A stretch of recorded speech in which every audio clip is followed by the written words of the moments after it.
Ya, terima kasih. Selamat pagi Bapak Ibu Saudara yang dikasihi oleh Tuhan. Nah, sekolah minggu kita mulai lagi, sudah off ya, lama sejak Maret Bapak Ibu Saudara. Jadi materi pun juga sudah lupa yang dibahas apa.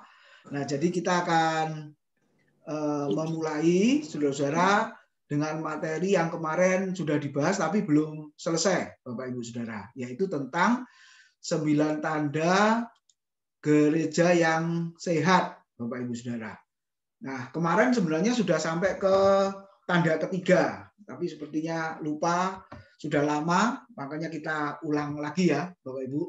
Nah, jadi gereja yang sehat itu, dan ini relevan loh, Bapak Ibu Saudara ya, relevan. Apalagi kemarin 2 hari ikut webinarnya Saat, Bapak Ibu, Jumat Sabtu kemarin, itu juga membahas tentang gereja yang sehat.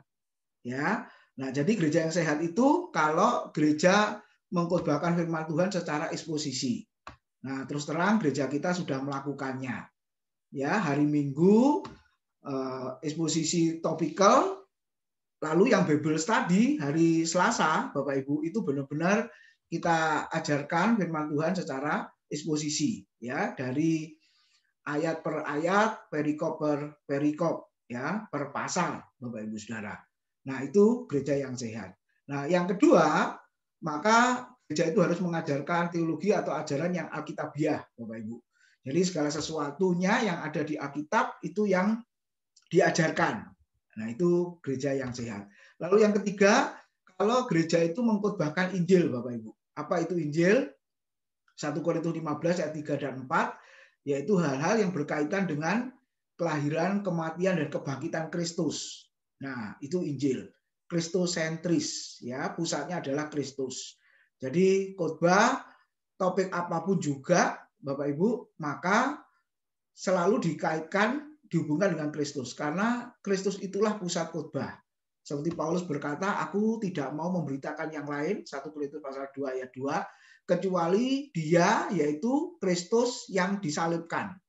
Nah, itulah inti dari khotbah, yaitu Injil, Bapak Ibu.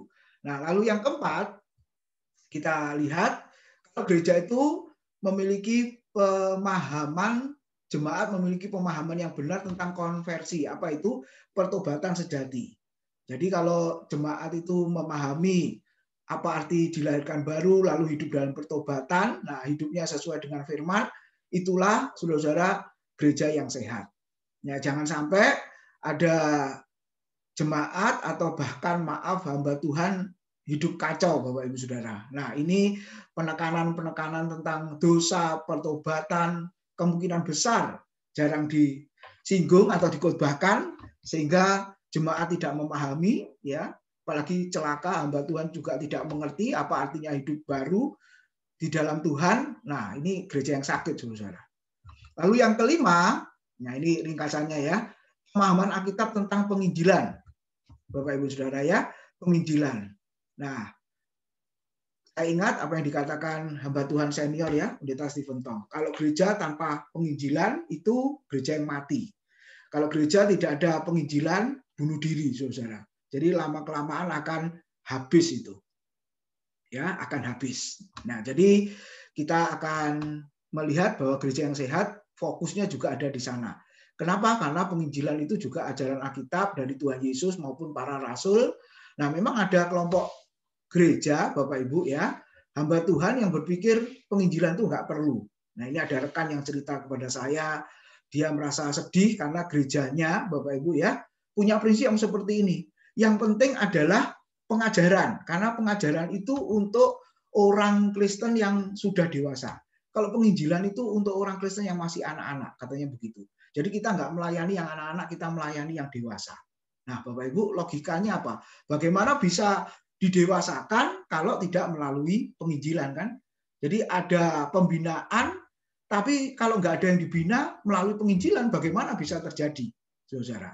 Nah, jadi kita akan merenungkan, saudara, ternyata penginjilan. Nah, apalagi strategi model penginjilan zaman sekarang ini, Bapak Ibu kan berbeda ya, melalui online seperti ini. Nah, hari Jumat malam kemarin juga Pak Daniel Ronda ya, saudara-saudara, itu juga membagikan tips tentang pelayanan di digital, Bapak Ibu Saudara.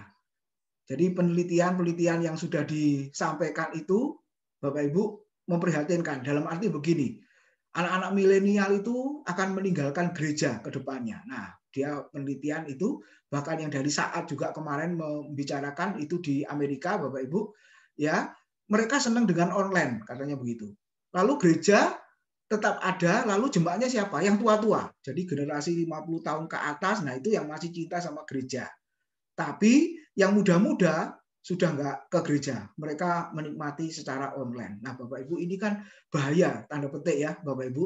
Nah, nanti ke depannya bisa-bisa gereja akan kosong kalau nggak ada generasi muda yang cinta kepada gerejanya, Bapak Ibu.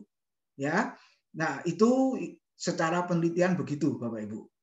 Ya, tapi sisi positifnya, nah diceritakan karena secara online, maka yang nonton menikmati bisa jadi lebih banyak.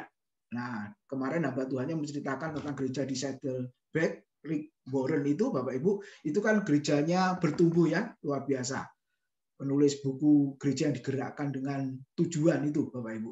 Nah, dia bilang kalau sekali kebaktian itu berapa ribu, saudara, tapi waktu online itu bisa sampai hampir 100.000 atau lebih, saudara.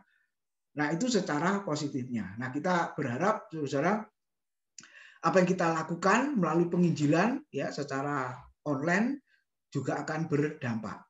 Lalu segala sesuatu yang diajarkan, saudara, ya Pak Daniel Ronda juga berpesan ya rekam, gitu ya. Lalu share ke YouTube atau media sosial yang lain. Nah, itu merupakan strategi dari penginjilan, Bapak Ibu. Ya, jadi konvensional tetap dipakai, saudara, tapi Tuhan memberi hikmat dan kita minta hikmat, saudara. Peranan pemimpin juga penting ya, bukan hanya gembala tapi ketua-ketua kelompok sel, supaya minta hikmat dari Tuhan, supaya bisa diberi hikmat untuk melayani lebih efektif dengan strategi-strategi yang sesuai dengan tuntutan zaman sekarang ini. Ya. Lalu tanda ke-6, Bapak Ibu, nah ini yang penting juga ya, pemahaman Alkitab tentang keanggotaan gereja. Makanya saudara, ini berhubungan dengan pelayanan pastoral, Bapak Ibu ya. Makanya kemarin ada update data. Terima kasih yang sudah merespon. Ada perubahan alamat, perubahan nomor telepon. Nah, itu yang perlu gereja mengetahui, Bapak Ibu Saudara.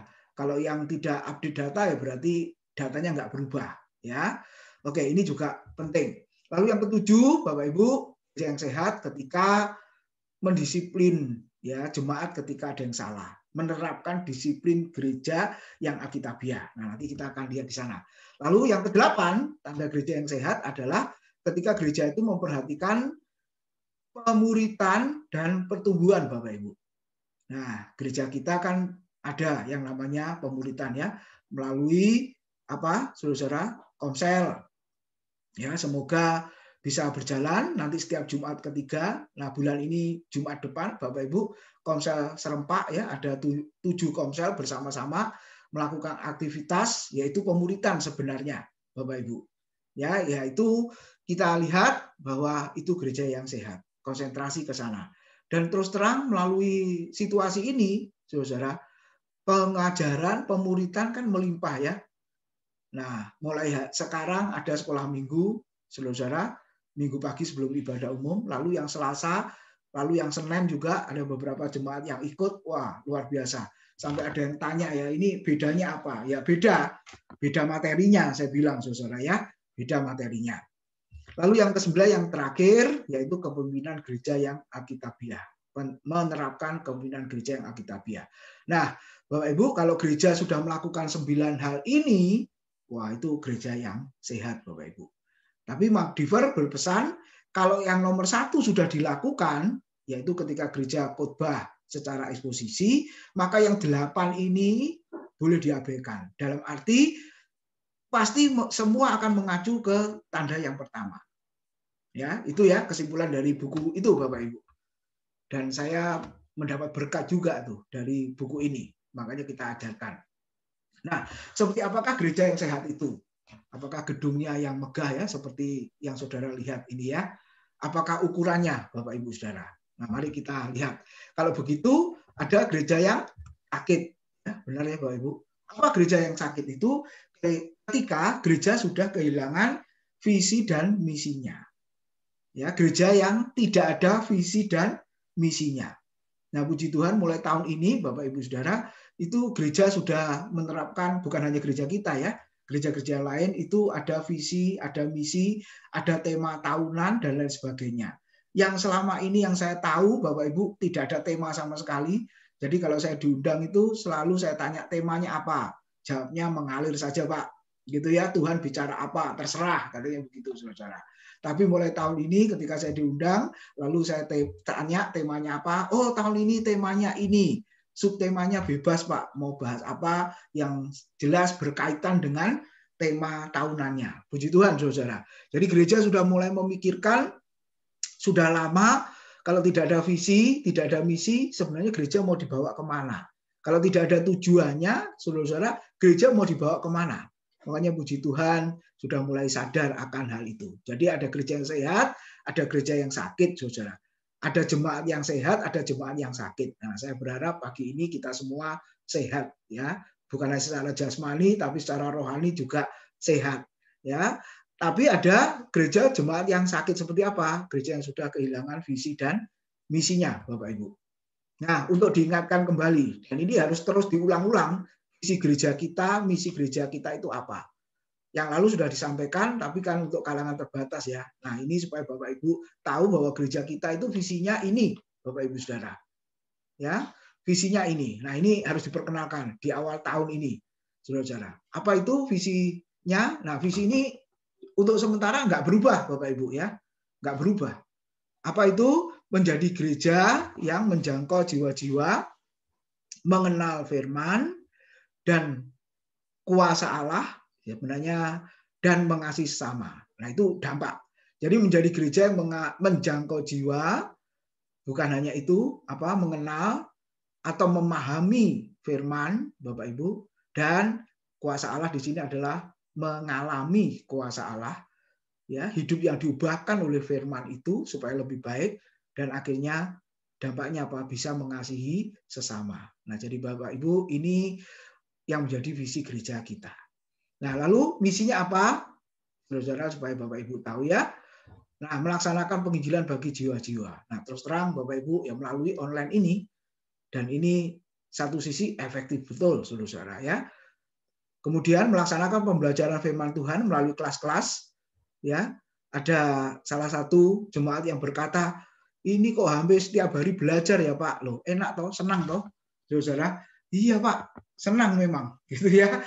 Enak tiap hari belajar.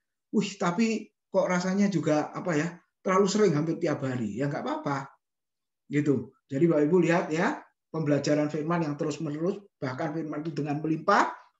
Nah, kemudian melaksanakan ibadah, ya, menyembah dalam roh dan kebenaran. Nanti kita akan lihat gereja yang sehat juga melakukan ibadah yang penuh dengan antusias, Bapak Ibu. Lalu yang terakhir, melaksanakan kegiatan yang berdampak bagi sesama, terutama melalui tim diakonia, Bapak Ibu. Nah, sudah bergerak, sudah melayani di sana. Nah, itulah visi misi dari gereja kita, Bapak Ibu Saudara. Nah, ini saya ambil, saudara, ya, di sebuah buku. Di situ dijelaskan tentang karakteristik gereja yang sehat. Ya, ini ada 8. Ya, sebenarnya mirip, saudara. Apa itu? Yang pertama, jadi kepemimpinan yang memperlengkapi orang percaya untuk melayani, Bapak Ibu. Nah, itu gereja yang sehat. Ya, puji Tuhan, kita memulai pelayanan bagi jemaat, saudara. Semua kami rindu terlibat di sana. Apa itu? Ketua-ketua kelompok sel.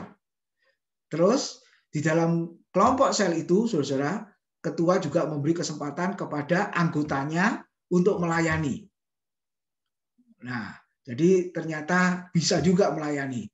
Ya, sharing, ya, berbagi firman Tuhan, walaupun singkat, saudara, sederhana, tapi berani mengungkapkannya. Wah, saya senang sekali, saudara. Dan ini yang kelihatan apa, saudara? Ketika Bapak Ibu Saudara review firman Tuhan. gitu ya, setiap minggu malam. Ya, kalau yang lalu kan saya dengan Pak Bambang, ya, saudara-saudara.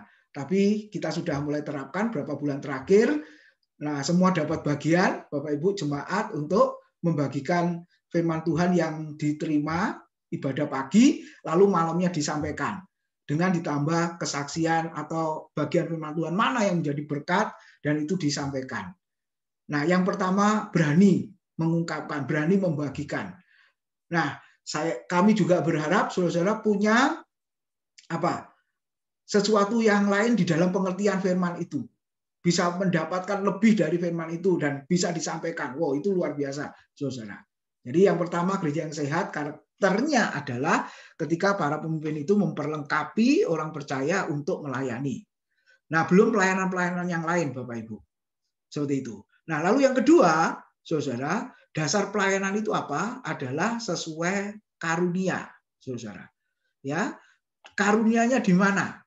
Nah, itu lebih tepat di sana. Jadi pelayanan sesuai dengan karunia.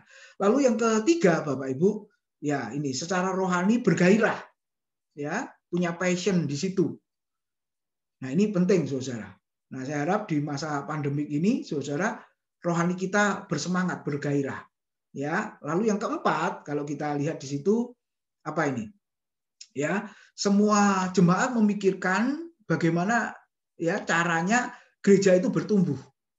Jadi bukan hanya para pemimpin, saudara, tapi seluruh jemaat, ya, punya strategi, ya, sasaran, bagaimana gereja itu bisa bertumbuh. Lalu yang kelima, saudara, apa karakter gereja yang sehat itu? Ya, pelayanan penyembahannya memberikan inspirasi, ya, pengalaman penyembahan, saudara, ibadah itu, saudara, yang indah, yang bergairah itu menjadi pengalaman dari setiap jemaat. Ya, itu penting, saudara. Nah, yang keenam ini Bapak Ibu yang kita sudah terapkan ya, holistic small group, kelompok-kelompok kecil, ya, secara menyeluruh Bapak Ibu ya, kita bagi-bagi itu. Lalu yang ketujuh, apa karakternya? Ketika gereja itu berorientasi kepada penginjilan, bahwa penginjilan itu sangat penting, saudara, ya. Kenapa? Karena itu jantung dari gereja, itu ya. Nafas, ya, hembusan. Ingat, saudara, ketika Tuhan Yesus mati di atas kayu salib itu, kan ada salah satu tentara Roma yang menombak lambung Yesus. Ketika lambung Yesus terluka, keluar darah dan air. Darah dan air itu adalah simbol dari kehidupan. Kehidupan apa, saudara? Gereja. Jadi gereja itu dibangun, saudara, dengan kematiannya. Dan yang membangun gereja, Matius pasal 16, saudara, aku akan mendirikan jemaatku. Jadi yang membangun gereja itu sebenarnya Kristus sendiri. Melalui tangan alat Petrus waktu itu, ketika dia berkhotbah, Kisah Rasul pasal 2, terbangunlah gereja mula-mula 3.000 jiwa. Untuk konteks sekarang, Tuhan yang membangun gereja, Tuhan yang membangun pelayanan, melalui siapa? Melalui saya dan saudara. Jadi kita bisa merenungkan di sana. Dan yang terakhir, tanda yang ke-8, Bapak Ibu Saudara, ketika satu dengan yang lain itu saling mengasihi. Hubungan yang sangat indah, memiliki karakter kasih. Itulah, saudara, orang Kristen. Ya, itulah ciri khas dari anak-anak Tuhan. 1 Yohanes berkata, ketika kamu semua saling mengasihi, itulah tanda bahwa kalian semua adalah anak-anakku. Jadi, Bapak Ibu, itulah 9 tanda gereja yang sehat, ada 8 karakteristik gereja yang sehat. Nah, saya berharap kita semua bisa mengerti itu, dan setelah itu nanti saya beri waktu untuk berdiskusi ya, Bapak Ibu. Nah, saya lanjutkan sebentar, ada 3 pilar kesehatan gereja. Ternyata yang sehat harus pemimpin, saudara, ya, pemimpin yang sehat. Lalu yang kedua, jemaat yang sehat. Kemudian yang ketiga, pelayanan yang sehat, saudara. Ya, dan tidak bisa melayani sendiri-sendiri, harus berkolaborasi ya, secara bersama-sama. Nah, kemarin Pak Daniel Runda juga membagikan ini, Bapak Ibu. Ya, webinarnya Saat juga berbicara ini. saling bekerja sama, tidak bisa melayani seorang diri. Sudah tidak zamannya lagi kalau konteks sekarang seperti itu. Apalagi kesempatan pelayanan ya, model pelayanan sangat banyak. Ada tambahan lagi kan di masa pandemik, yaitu pelayanan online, pelayanan multimedia, saudara, yang perlu banyak orang supaya lebih baik, lebih efektif. Jadi saudara, kalau kita lihat di sini, 3 pilar kesehatan gereja bergantung dari kalau pemimpinnya sehat, menghasilkan jemaat yang sehat, lalu menghasilkan pelayanan yang sehat, saudara. Oke, sekarang yang pertama, kesehatan para pemimpin rohani. Siapa itu? Gembala dan ketua komsel, Bapak Ibu. Ya, ini penting. Makanya sampai saya buat grup khusus ya, grup ketua komsel, Bapak Ibu. Supaya kita bisa saling berbagi ya, saling menguatkan di sana. Walaupun mungkin belum efektif, tapi grupnya sudah dibuat, saudara, supaya kita bisa diskusi di sana, kendalanya apa dan lain sebagainya. Ya, jadi gembala dan ketua komsel ini berperanan ya di sana, Bapak Ibu. Nah, kalau sehat nanti akan menghasilkan jemaat yang anggota komsel kita yang sehat juga. Lalu kesehatannya diukur dari 4 bagian ini, Bapak Ibu ya, yaitu karakter. Ya, kita berusaha semaksimal mungkin untuk hidup seperti Kristus. Ini sudah tidak bisa ditawar, Bapak Ibu. Sebagai pemimpin rohani harus hidup ya lebih dari kehidupan jemaat. Ya, pertumbuhan rohaninya juga, kemajuannya kata Alkitab juga harus semakin nyata. Ya, secara karakter terutama. Lalu karisma, mengalami kuasa Allah tadi sesuai dengan visi gereja kita. Karunia, talenta waktu kita melayani, saudara. Lalu ada kemampuan, kompetensi untuk melayani. Ya, mungkin berkata lemah di sana, makanya kita rekrut yang lain, saudara, ya, jemaat yang lain untuk melengkapi, mendukung kelemahan kita itu. Jadi sekali lagi berkolaborasi itu tadi. Dan habis itu kontribusi ya, menghasilkan apa di dalam pelayanan kita. Nah, itu kesehatan para pemimpin. Nah, apalagi kalau kita jabarkan Bapak Ibu, sehat apanya? Ya, keseimbangan emosi, saudara ya, rohani, ya punya skill ya, kepemimpinan. Saudara, ya ini kalau kita lihat keluarga dan lain sebagainya. Ya, kita berharap seperti ini ya, idealnya Bapak Ibu. Oke. Nah, sekali lagi ditegaskan atau pendukung keberhasilan di dalam pelayanan adalah teamwork. Pelayanan tim, Bapak Ibu, kita bisa lihat ya. Karena gereja itu sendiri merupakan satu tubuh yang banyak anggotanya, kata Alkitab. Di mana anggota satu dengan yang lain saling bergantung. Ya, tidak bisa sendiri-sendiri atau terpisah. Itu gambaran Paulus tentang gereja di 1 Korintus 12. Lalu Tuhan Yesus juga berkata, pohon anggur, saudara, pokok anggur dengan ranting-rantingnya, di mana tidak bisa terpisah, terlepas dari pokok anggur itu. Nah, jadi saudara lihat di situ ya, saling terkait di sana. Oke. Lalu yang kedua, Bapak Ibu, kalau pemimpinnya sudah sehat, lalu jemaatnya sehat dalam hal apa di situ? Nah, ini yang penting, adanya kesatuan, saudara. Kalau ada masalah ya, sesuatu langsung diselesaikan supaya jangan menjadi ganjalan ya di sana, saudara. Lalu saling mengasihi dan saling mengampuni. 1 Petrus 4 ayat yang ke-8. Nah, kita lihat saudara diterapkan secara kecil dulu lingkupnya sel group ya, dan visitasi. Nah, sekarang visitasinya sudah melalui online juga, saudara.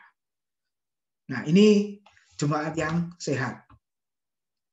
Nah, jemaat dikatakan sakit jika tidak adanya pengayoman rohani dan tidak hidup dalam kesatuan. Nah, ini jemaat yang sakit, saudara. Seperti jemaat di Korintus itu, Paulus melihat 1 Korintus pasal 1, pasal 2, kalau Bapak Ibu baca ya, mereka ada perselisihan, iri hati, akhirnya ada kelompok-kelompok. Ya. Pecah, istilahnya seperti itu ya, ada kelompok-kelompok, tidak hidup dalam kesatuan. Di Filipi juga, Sampai Paulus menekankan lihatlah Kristus itu, ya, yang sehati sepikir seperasaan. Harusnya jemaat seperti Kristus, tapi kenyataannya tidak. Nah, ini saudara yang kita lihat ya, seolah-olah tidak ada pengayoman rohani, ya, saudara. Oke, kalau kita lihat 1 Petrus 2 ayat 5, nah jemaat itu digambarkan seperti batu-batu rohani untuk pembangunan rumah Tuhan di situ ya. Nah, diatur sedemikian rupa. Ya, oke. Sedikit lagi setelah itu saya beri waktu Bapak Ibu untuk bertanya ya, berdiskusi tentang topik kita. Yang ketiga, kesehatan pelayanan. Kalau tadi pemimpinnya sehat, jemaatnya sehat, pasti pelayanannya juga sehat. Nah, ini saudara lihat, jangan sampai ada istilah ini ya, digambarkan kebocoran ya, tumpah keluar. Harusnya bisa maksimal, tapi kok tidak bisa menghasilkan secara maksimal. Ternyata ada kebocoran-kebocoran. Nah, jadi saudara kita bisa lihat di situ ya, pelayanan yang efektif kembali lagi bersama-sama tadi dilakukan sebagai tim ya, tidak bisa sendiri-sendiri, sebab kalau sendiri-sendiri ya seperti ini saudara. Ada jemaat yang punya kapasitas tidak dilibatkan, nah kita rugi seolah-olah ada yang bocor di situ. Oke. Nah, pelayanan kita efektif dan efisien atau baliknya, buruk dan menghambat. Nah, sudah lihat nih, sama-sama ada keretanya ya, tapi lihat nih, bedanya di mana rodanya, Bapak Ibu ya. Kalau rodanya bundar ya lancar di jalannya. Tapi kalau rodanya seperti ini, jalan tapi pelan dan tersendat-sendat ya Bapak Ibu. Terhambat akhirnya. Nah, kita pilih yang mana ini, Bapak Ibu? Oke. Mencari kuantitas atau kualitas. Nah, lihat Bapak Ibu, ternyata tidak semua jemaat di dalam suatu gereja semuanya dewasa rohani. Benar ya, Bapak Ibu ya? Nah, kalau pemimpin kelompok sel, ketua kelompok sel memang harus di sini dewasa rohani. Ya, ada juga yang namanya bayi-bayi rohani. Ya nggak apa-apa, harus ada bayi-bayi. Kalau nggak ada nanti ini generasinya nggak ada, toh Bapak Ibu. Nah, dari bayi-bayi itu kita dewasakan. Makanya melalui apa? Komsel-komsel itu dulu. Ya, dari kualitas nanti menuju kepada kuantitas. Nah, itulah pelayanan gereja yang sehat. Lalu faktor berikutnya, nah ini penting Bapak Ibu, yaitu bergantung makanannya juga kan. Ya, untuk sehat makanannya pasti makanan yang sehat dan bergizi ya, Bapak Ibu. Nah, kalau dihubungkan dengan gereja, rohani yang seimbang apa itu? Nah, ini ya sebelah kiri dan sebelah kanan, Bapak Ibu ya. Tim musik, pujian, ya, firman dan lain sebagainya. Oke, terakhir pentingnya pelayanan pengembalaan. Kenapa? Nah, ini Bapak Ibu ada tipe-tipe jemaat ya, orang Kristen yang model seperti ini. Serigala berbulu domba dan adanya makanan yang beracun, Bapak Ibu. Ya, ajaran-ajaran yang tidak karu-karuan, firman Tuhan yang kacau balau, Bapak Ibu ya. Nah, jadi ada isu baru lagi, Yesus itu ciptaan. Maksudnya baru disampaikan oleh hamba Tuhan yang dulunya bukan seperti ini. Kenapa? Karena melihat ayat firman Tuhannya secara salah. Ya, kalau Yesus bukan Tuhan, Yesus itu ciptaan, itu kan ajarannya saksi Yehova. Nah, dia mengacu kepada Kejadian pasal 1, Bapak Ibu. Jadi yang diciptakan pertama kali itu apa? Pada mulanya Allah menciptakan langit dan bumi, terus berikutnya apa? Jadilah terang, maka terang itu jadi. Jadi awal mula, saudara, Tuhan itu menciptakan terang. Nah, sesungguhnya siapa itu terang? Yohanes pasal yang ke berapa itu? 12 ya, Bapak Ibu. Ayat yang ke-8. Coba kita lihat. Jadi ini satu contoh makanan yang beracun, Bapak Ibu. Di dalam Injil Yohanes pasal 8 ayat 12, maaf. Yohanes pasal 8 ayat yang ke-12. Nah, satu contoh ya, bisa lihat Alkitabnya, Kejadian pasal 1. Nah, ini satu contoh makanan yang beracun, Bapak Ibu. Lihat. Pasal 1, Kejadian ayat 1 sampai 3 dulu, saya baca ya. Kejadian 1 ayat 1 sampai 3. Pada mulanya Allah menciptakan langit dan bumi belum berbentuk dan kosong, gelap gulita menutupi samudera raya, dan roh Allah melayang-layang di atas permukaan air. Ayat yang ketiga, berfirmanlah Allah, jadilah terang, lalu terang itu jadi. Nah, hamba Tuhan ini mengajarkan yang pertama kali diciptakan adalah terang. Lalu siapa terang itu? Dia bilang, yaitu ayat Yohanes 8 ayat yang ke-12. Pengakuan Yesus sendiri, dia berkata begini. Maka Yesus berkata pula kepada orang banyak, katanya, akulah terang dunia. Barang siapa mengikut aku, ia tidak akan berjalan dalam kegelapan, melainkan ia akan mempunyai terang hidup. Coba lihat Bapak Ibu. Ini racunnya di mana? Bapak Ibu Saudara. Racunnya di mana? Ya. Kenapa saya katakan ini pengajaran racun, Saudara? Ya, makanya pelayanan pengembalaan penting, Saudara. Hamba Tuhan yang mengembalakan harus mengerti firman supaya kalau ada ajaran yang seperti ini bisa mengkonter. Ya. Oke, sampai di sini dulu Bapak Ibu.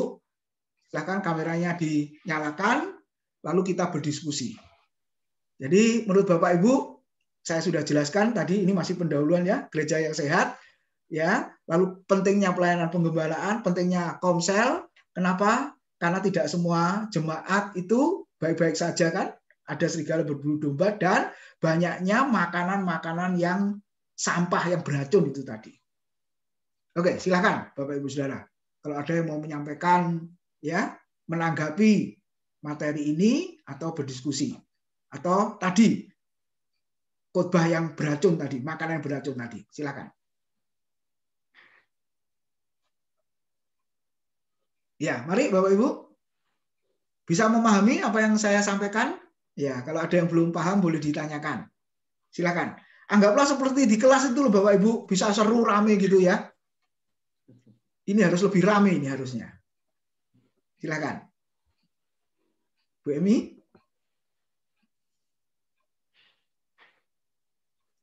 Pak Ongko? Ya, salam. Iya, Pak.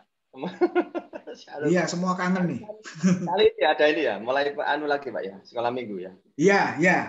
Ya, salam. Ini luar biasa pembahasannya yang kali ini Pak. Itu tadi kan kalau seperti pemuritan itu kan penting Pak ya. Jadi kalau gereja mula dulu itu kan malah banyak yang bertobat. Harusnya pemuritan itu menghasilkan pertobatan Pak.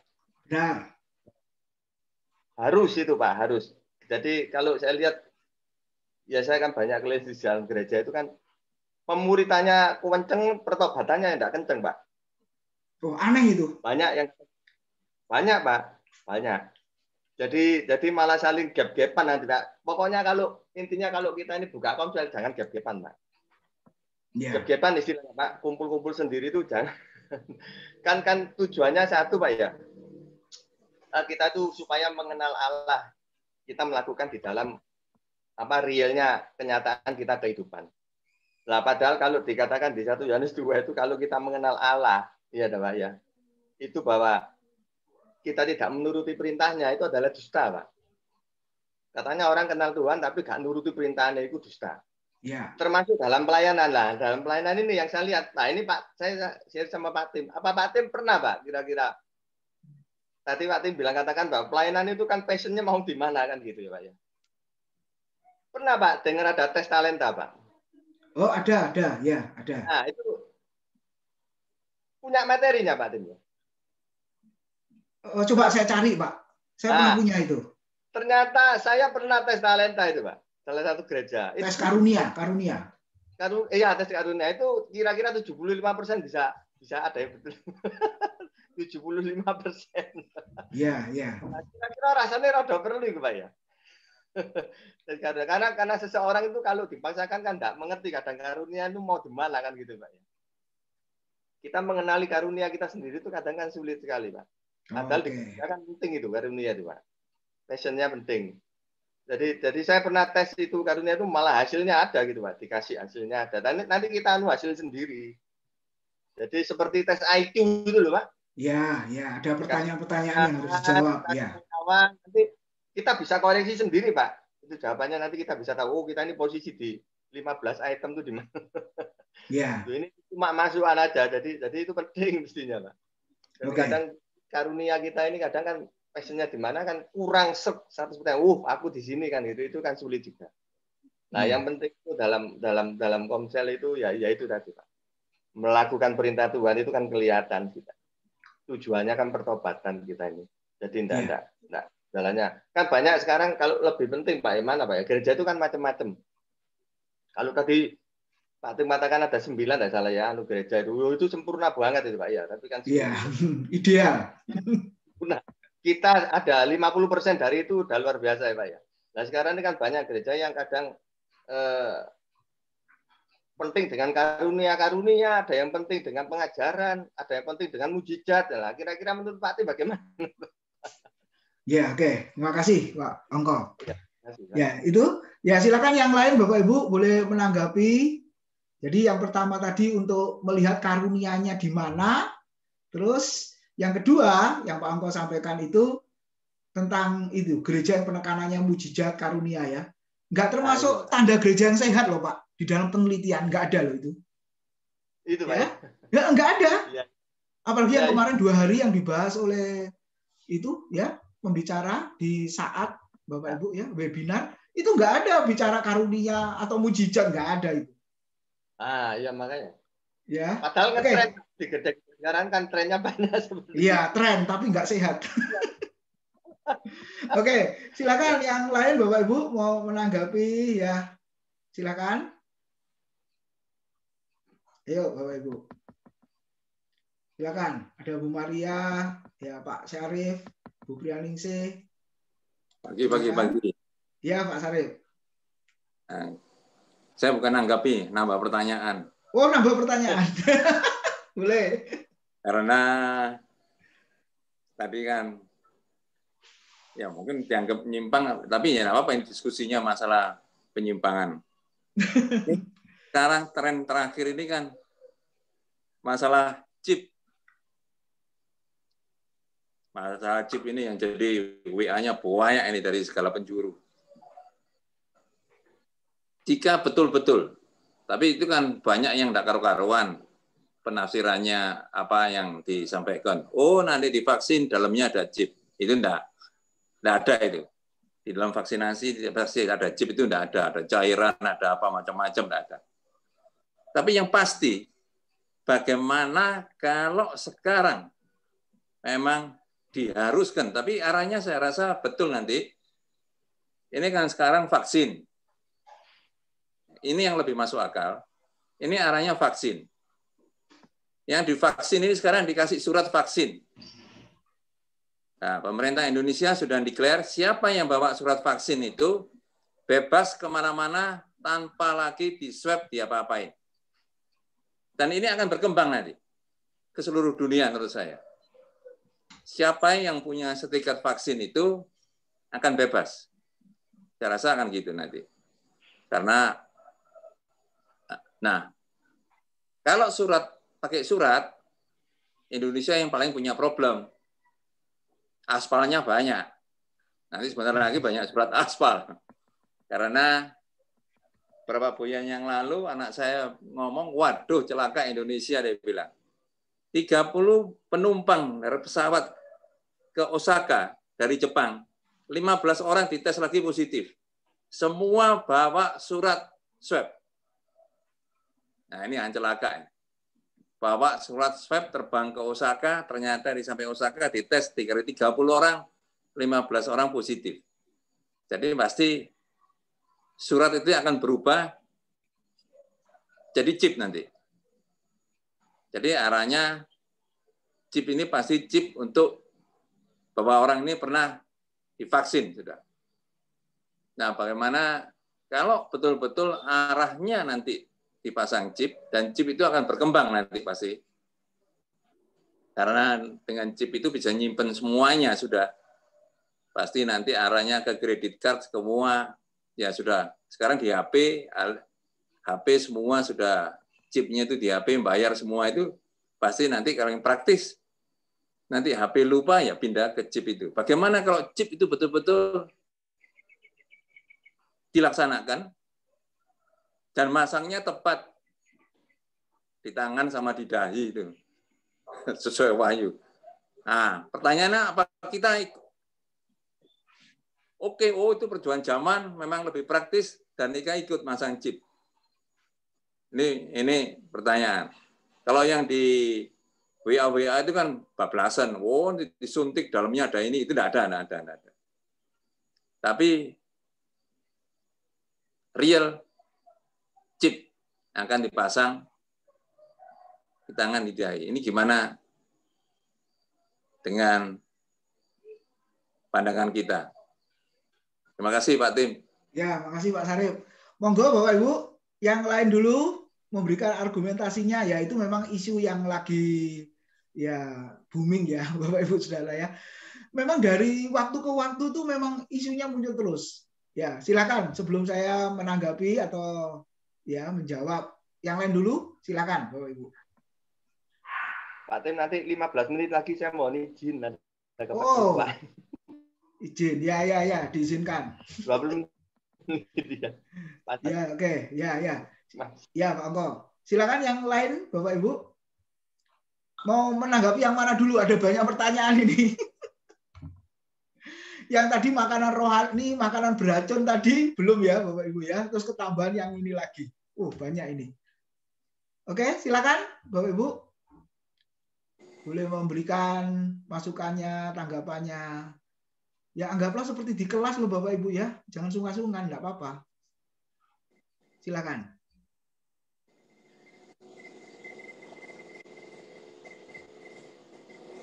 Ya. Ada? Ini ada Putin dan lain sebagainya. Pak Indrawan? Enggak. Oke. Nah, memang saya berencana yang soal vaksin dengan chip itu, Pak Sarip, mau dibahas secara khusus. Rencananya hari Senin itu.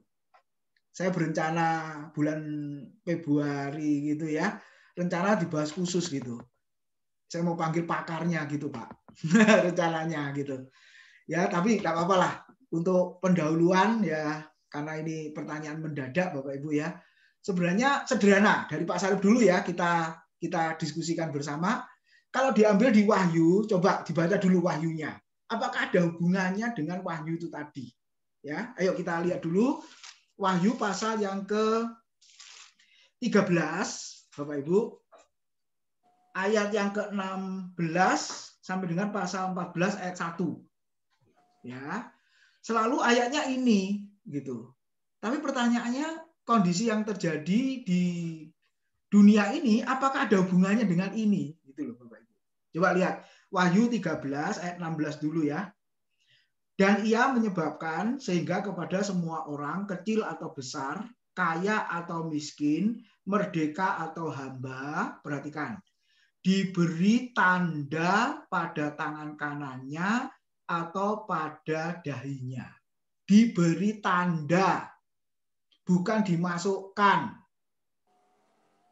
Ya, di dahi dan tangan kanannya. Lalu 17, kalau sudah diberi tanda atau tidak diberi tanda, ini akibatnya. Dan tidak seorang pun yang dapat membeli atau menjual selain daripada mereka yang memakai tanda itu. Memakai tanda itu yang sudah ditandai tadi ya, yaitu nama binatang itu atau bilangan namanya. Ayat 18, yang penting di sini ialah hikmat. Barang siapa yang bijaksana, baiklah yang menghitung bilangan binatang itu, karena bilangan itu adalah bilangan seorang manusia dan bilangannya ialah 666. Lalu kita bandingkan pasal 14 ayat 1. Dan aku melihat sesungguhnya anak domba berdiri di Bukit Sion dan bersama-sama dengan dia 144.000 orang, dan perhatikan, di dahi mereka tertulis namanya dan nama bapaknya. Bapak Ibu, dari dua hal ini ya,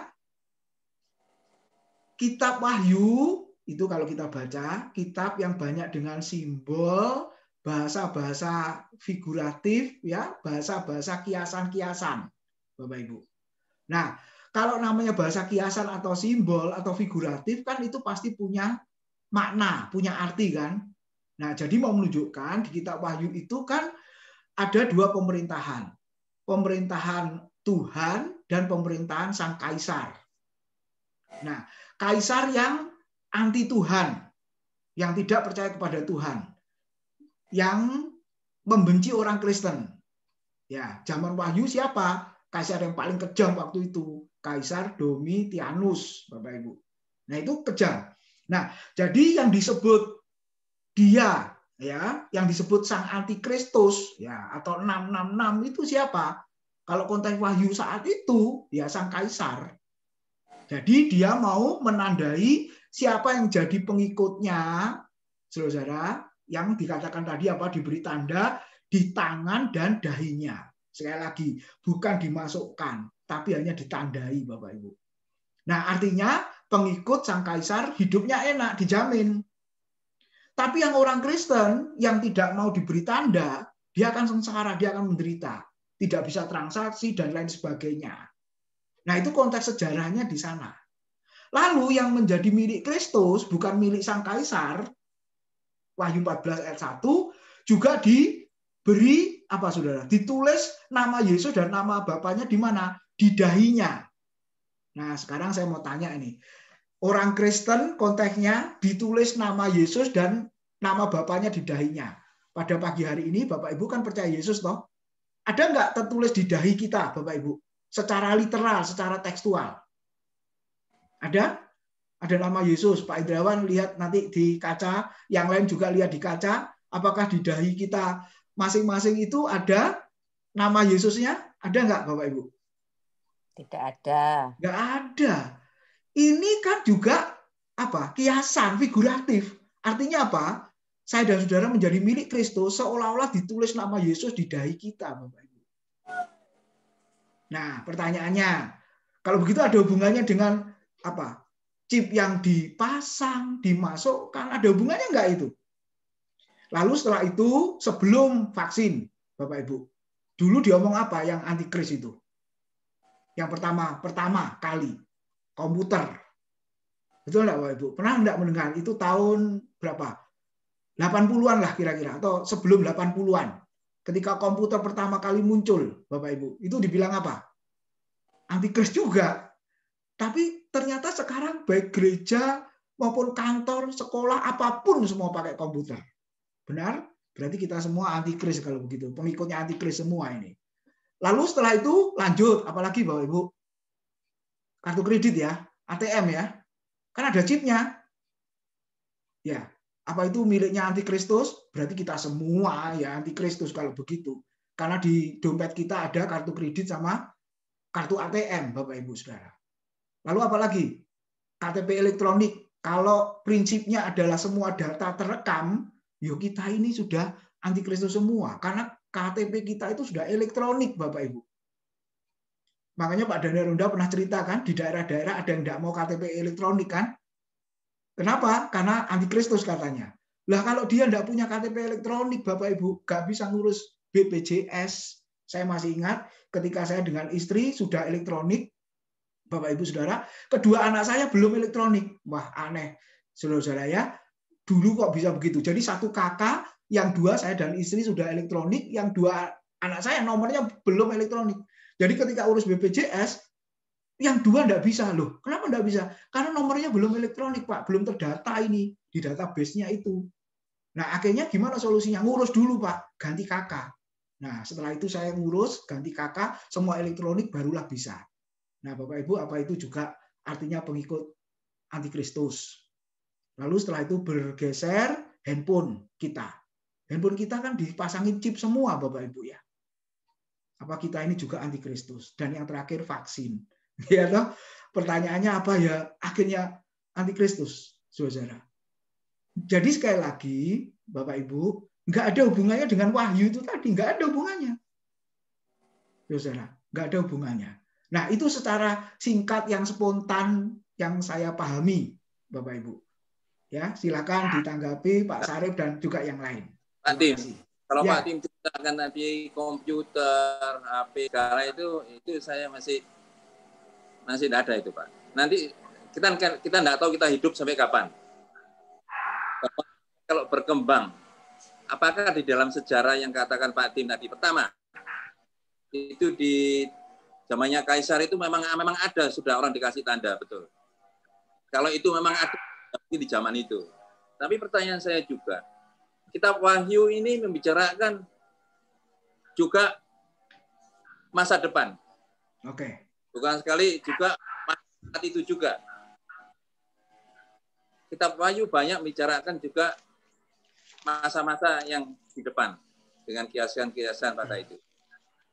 Dan kita memang belum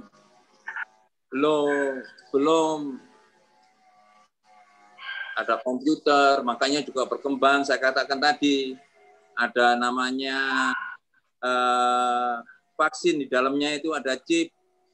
Itu semua bisa dikesampingkan. Jadi nanti betul-betul nanti arahnya sudah semua orang tanpa itu bisa beli. Ini akan ke sana betul loh Pak Tim. Itu sekarang ada komputer, masih ada nggak pakai komputer, ini arahnya ke sana. Sekarang kalau kita lihat di Cina, saya rasa sebentar lagi orang akan terima uang tunai loh Pak. Ya nggak bisa beli sudah. Dan kalau tinggal di handphone dipasang ke situ, ya betul-betul apa yang dikatakan di Wahyu itu terjadi. Jadi satu, Wahyu banyak membicarakan, ngerti ya, konfigurasi ini dari sisi mana. Saya bisa melihat ke belakangnya. Bisa ada kemungkinan betul-betul nggak bisa transaksi. Tinggal nanti negara sejauh mana ngikuti itu. Saya rasa nanti Cina mulai, mungkin nyusul Amerika juga, dan lain-lain. Ini yang lebih mendekati. Tapi kalau tadi Pak Tim kita komputer, kita HP, itu masih terlalu jauh, tidak terkorelasi di sana. Ini masih, kalau saya masih dalam pertanyaan di dalam benak saya terus terang. Dan sayang nanti kebetulan saya ada acara, nggak bisa ikut. Tapi nggak apa-apa, dapat rekamannya dari Pak Tim nanti. Ya, nanti saya kirim.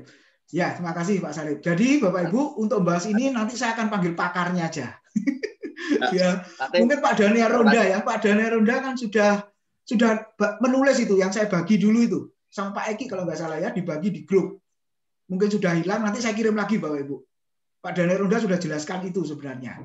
Ya, nah jadi kembali lagi ke kitab Wahyu, yang Pak Salib tadi katakan, apakah sudah terjadi di zaman Kaisar itu? Ya, kalau kita baca sejarah gereja, sudah terjadi. Memang kitab Wahyu itu ada menjelaskan peristiwa yang sudah terjadi, sedang terjadi, dan akan terjadi, Pak Salib.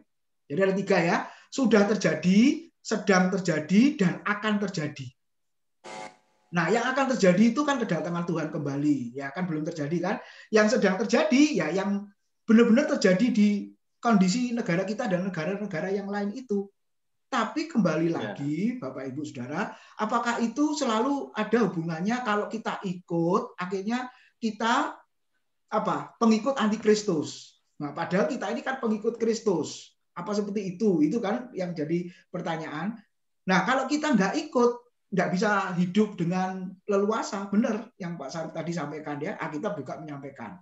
Tapi ada satu kunci. Coba kita lihat Wahyu 21 ayat yang ke-6 Bapak Ibu. Nah, ini kuncinya. Dikatakan begini. Wahyu 21 ayat yang ke-6, firman-Nya lagi kepadaku, semuanya telah terjadi. Ya, semuanya telah terjadi dan seterusnya.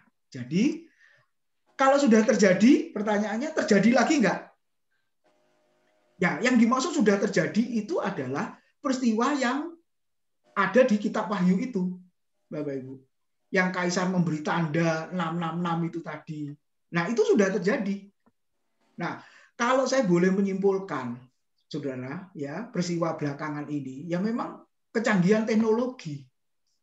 Tuhan memberi hikmat kepada manusia untuk berkarya, berkembang, ya, sampai sedemikian rupa. Dulu setelah chip ada lagi scan wajah, saudara. Jadi scan wajah itu sudah tahu semua, loh, saudara. Jadi sebenarnya yang chip dimasukkan tadi itu sudah ketinggalan zaman sebenarnya, karena sudah berganti dengan scan wajah, saudara. Nah itu kan perkembangan teknologi. Nah isu-isu yang dihubungkan dengan antikris kan akhirnya sudah lewat, Bapak Ibu.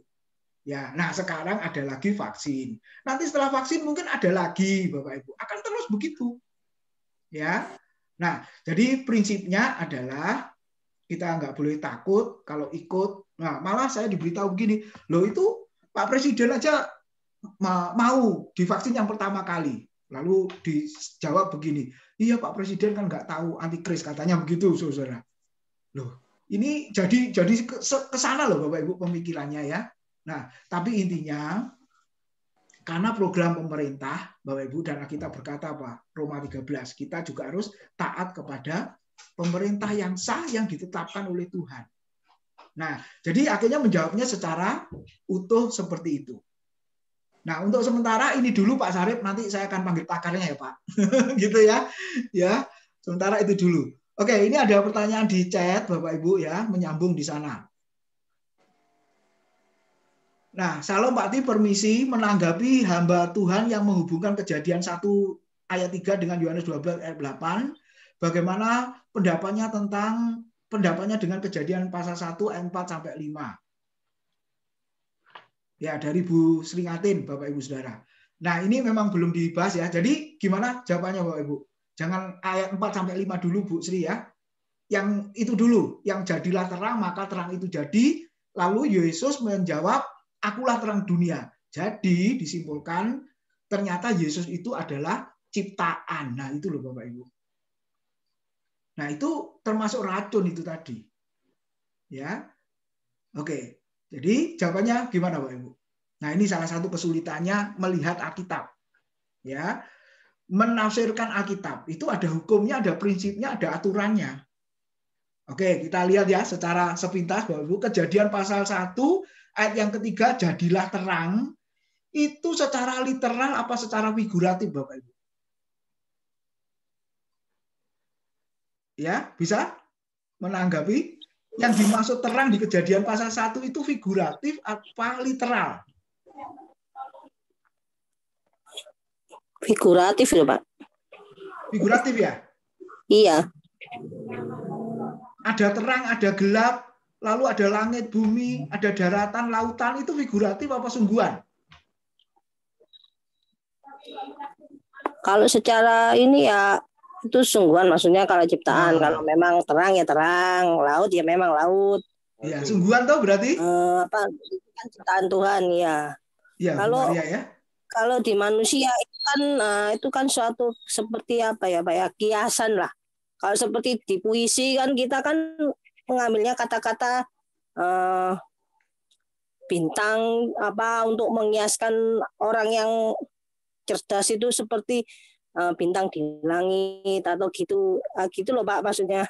Oke, ya. Jadi, oke, nangkep Bu Maria. Terima kasih ya. Jadi ya. Bapak Ibu lihat Kejadian pasal 1 itu kan literal, sungguhan. Benar enggak? Jadilah terang, maka terang itu jadi. Jadilah laut, jadilah daratan. Itu kan sungguhan toh. Pohon-pohonan yang tumbuh, lalu hewan-hewan. Itu kan sungguhan, literal. Jadilah manusia, dijadikan manusia serupa segambar dengan Allah. Ya. Nah, itu kan sungguhan, literal. Benar ya? Makanya, maaf hamba Tuhan ini nggak lihat Alkitab. Nggak tahu membedakan mana yang literal, mana yang kiasan. Kalau Yohanes 8 ayat 12 tadi, waktu Yesus berkata, akulah terang dunia. Itu kiasan apa literal?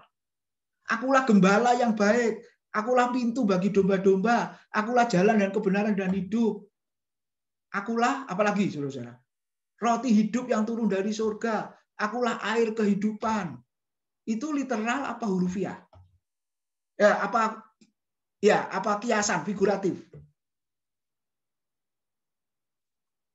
Tuhan Yesus pernah mengembalakan kambing domba enggak? Bapak Ibu. Dia pernah jadi gembala kambing domba secara sungguhan enggak? Enggak kan? Tapi digambar-gambarkan Yesus panggul domba ya, yang hilang lalu diketemukan, betul? Ya. Iya toh? Nah ini gambarnya salah toh? Yesus itu enggak pernah jadi gembala kambing domba sungguhan Bapak Ibu. Itu figuratif. Ya, artinya apa? Memelihara, memberi makan, mensejahterakan jemaatnya atau umatnya. Akulah pintu, barang siapa melalui aku, dia akan selamat. Nah, itu kan figuratif semua. Nah, jadi ketika Yesus berkata, akulah terang dunia, ini kan figuratif kan? Karena orang berdosa itu digambarkan seperti hidup dalam kegelapan. Nah, kegelapan itu sirna ketika ada terang. Jadi percayalah Yesus yang adalah terang dunia. Nah, itu figuratif, Bapak Ibu. Nah, jadi hamba Tuhan tadi benar-benar tidak bisa, walaupun doktor ya, Bapak Ibu ya. Tapi dia nggak bisa melihat mana yang figuratif, mana yang literal. Seperti di kitab Wahyu itu tadi. Nah, jadi di Alkitab itu kayak begitu, Bapak Ibu. Ya, mana yang figuratif, mana yang literal. Jadi nggak nyambung ya yang disampaikan hamba Tuhan yang saya ceritakan tadi, nggak nyambung. Lalu dia menyimpulkan salah kalau begitu Yesus ciptaan persis saksi Yehova. Berarti memang dia temannya saksi Yehova kalau begitu. Nah, itu loh Bapak Ibu ya. Kalau kita melihat Alkitab begitu. Wah, sulit ya Bapak Ibu ya. Belajar Alkitab itu ya. Oke, waktunya kurang 5 menit. Kita berakhir. Silakan kalau ada tanggapan, komentar. Silakan. Pak, saya mau tanya, Pak. Ya, Bu Maria. Kan kemarin kita baca di Kejadian ya, Pak ya. Itu kan tentang orang-orang pilihan Tuhan ya. Ya. Di situ dikatakan orang-orang yang benar-benar pilihan Tuhan itu diberi hak kesulungan. Itu apakah di situ tuh sama itu sama dengan ini anugerah Tuhan kalau untuk sekarang? Oke. Hak kesulungan itu, Pak. Ya. Terima kasih, Bu Maria. Yang lain ada yang mau menjawab dulu, Bapak Ibu, tentang hak kesulungan?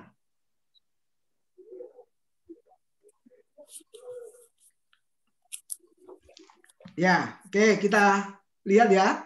Memang bacaan kita ada di kitab Kejadian, Bapak Ibu Saudara, yang disebut hak kesulungan yang diterima oleh Esau. Ya, janjinya kan kepada anak sulung ya. Jadi yang namanya hak kesulungan, berkat sulung. Jadi diberikan kepada anak sulung. Nah, di kitab Kejadian itu memang secara materi. Ishak memberikan berkat sulung kepada Esau yang tadinya memang anak sulung. Tapi akhirnya kan dia ganti dengan sepiring kacang merah ya. Semangkok kacang merahnya Yakub. Betul ya? Akhirnya hak kesulungan, berkat kesulungan diberikan kepada Yakub. Nah, lalu untuk orang Kristen akhir zaman, untuk orang Kristen zaman sekarang, apa maksudnya? Nah, coba Bu Maria baca Ibrani. Nah, ini jawabannya untuk konteks kita ya. Ibrani pasal yang ke-12 ayat yang ke-22. Bu Maria ada Alkitab di situ? Boleh baca? Ibrani 12 ayat 22 dan 23. Ya, Bu Maria baca ya. Ibrani 12 ayat 22 dan 23.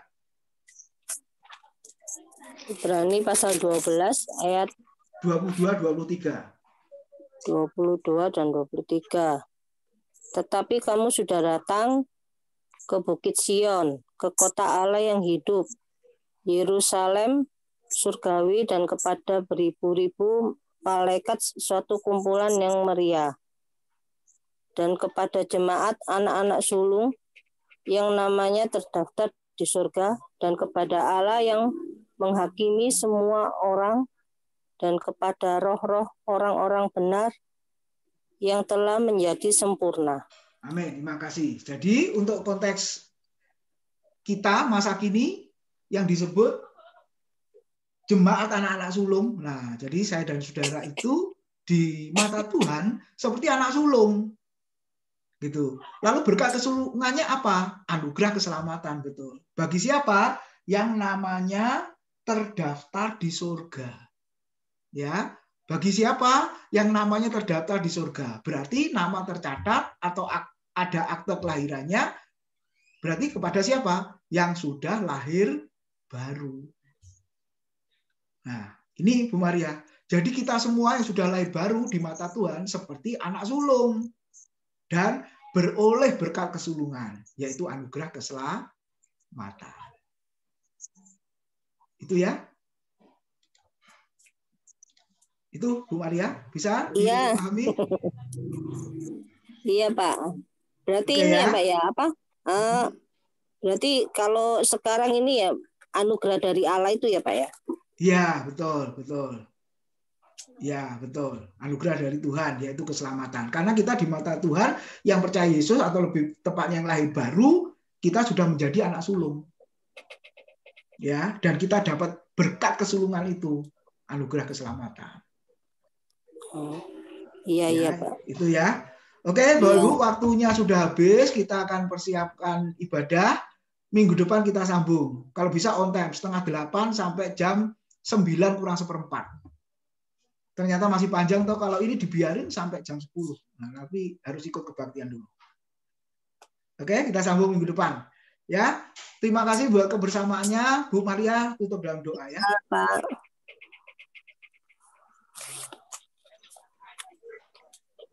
Bapa dalam surga, terima kasih Tuhan kalau pada pagi hari ini kami dapat berkumpul bersama untuk PA bersama Tuhan untuk membahas tentang firman-Mu Tuhan. Tuhan, biarlah Engkau selalu memberikan kami anugerah karunia ya Tuhan untuk mengerti akan kebenaran firman-Mu. Dan juga Tuhan berkati Pak Tim yang sudah memimpin kami dalam pembelajaran Alkitab saat ini ya Tuhan. Terima kasih ya Tuhan. Dalam nama Tuhan Yesus Kristus kami berdoa. Amin.